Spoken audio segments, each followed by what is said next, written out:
Hello, it's Keith Carpenter here with Mortgage Dreams. In this short lesson, we're going to talk about how credit scoring really works. And there's 5 key factors that affect your credit score. Now, people always ask us, what affects my credit score? Well, here are the 5 factors. Number 1, payment history.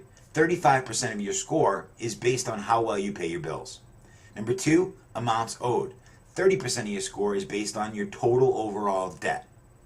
The third is the length of credit history, how long you've had your accounts, and that makes up 15% of your total score. The fourth is new credit, any new credit accounts that you've opened up recently, and that makes up 10% of your score. And the last is the type of credit that you're using, which makes up 10% of your score. Let's talk about factor 1, payment history. Well, 35% of your score is based on your payment history, obviously, how well you pay your bills. Now, late payments are a huge factor in this.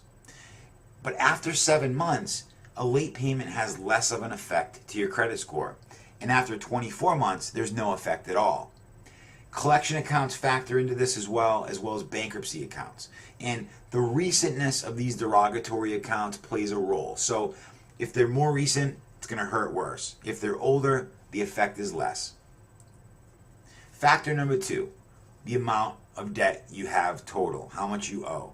And 30% of your score is based on how much debt you owe, such as auto loans, home loans, and credit cards. Now, credit cards is a big one because we have the ability to be able to control how much of our available credit card that we use. For instance, there's something called a balance to limit ratio. If you have a $10,000 limit on a credit card and you're using $9,000 of that, you have a 90% balance to limit ratio. That's not good. That shows psychologically that you're using every bit of credit you possibly can get your hands on, and therefore your score will be lower. Optimally, we'd like to keep that number at 25% or below. Now, if that's not possible, 50% is a good mark. And here's a tip for you. Don't close your paid credit card accounts. Whatever you do, leave them open because you're going to miss out on having a 0% balance to limit ratio, and that's not good. So keep your credit card accounts open. Even if you've paid them off, keep them open. Don't use them. Your credit score will go up. Factor number 3, length of credit history. 15% of the score is based on how long you've actually had your credit.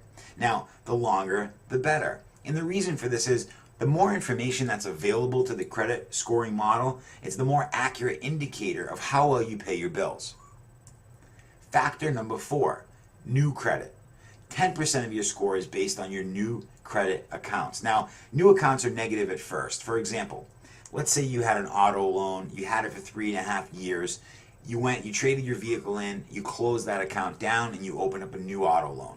At first, your score is going to take a hit because number 1, you just closed out an account that you had for 3.5 years.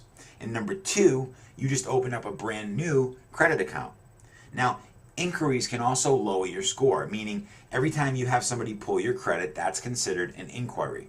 Now, typically, you're going to lose 5 to 15 points per inquiry. So be careful who you let pull your credit.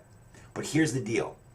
If you're looking at multiple mortgage or auto inquiries, those only count as one inquiry. So if they're pulled within 30 days of each other, that's only counted as one. For example, you're going out on the weekend, you're shopping for an auto loan, you go around to 7 different dealerships, they pull your credit 7 times, that only counts as one inquiry, meaning your score is only going to get hit 5 to 15 points, even though your credit was pulled 7 times. The same for your mortgage. Factor number 5, types of credit that's used. 10% of your score is based on the types of credit accounts that you have, such as revolving accounts, aka credit cards, installment loans, or finance company loans. Now, finance company loans are bad for your credit because they're high rate, they're high risk, and typically people that can't get a traditional loan or financing somewhere will go to a finance company such as Household. Now here's a breakdown of the scores. 720 to 850 is considered outstanding credit. That's double A rating. You can get approved for pretty much anything.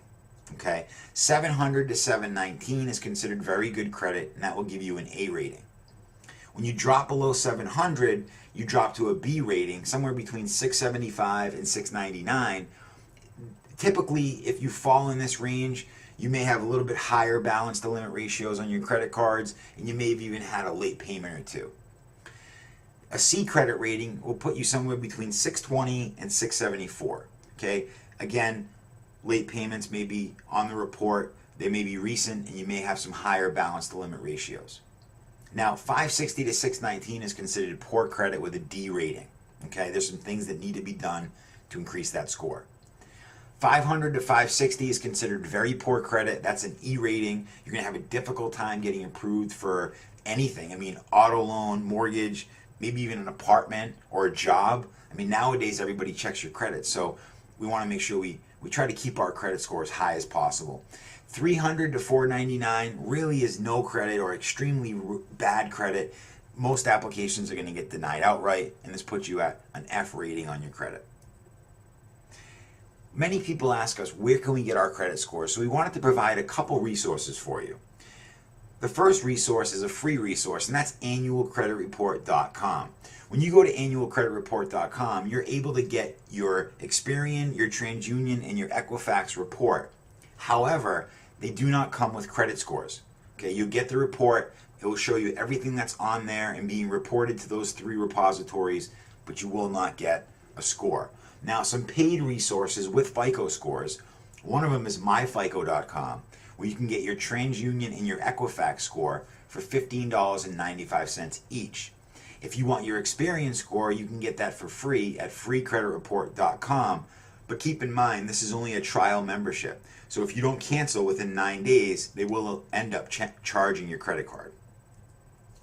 And that's the end of our presentation. I hope you learned enough about your credit to have some insight into what you can do to either maintain the credit score that you have now or increase the score in the future. As always, you can apply online for a mortgage at www.mortgagestreams.com or call us at 1-877-DREAM14. We would love to hear from you. My name is Keith Carpenter. Thank you for watching and have a great day.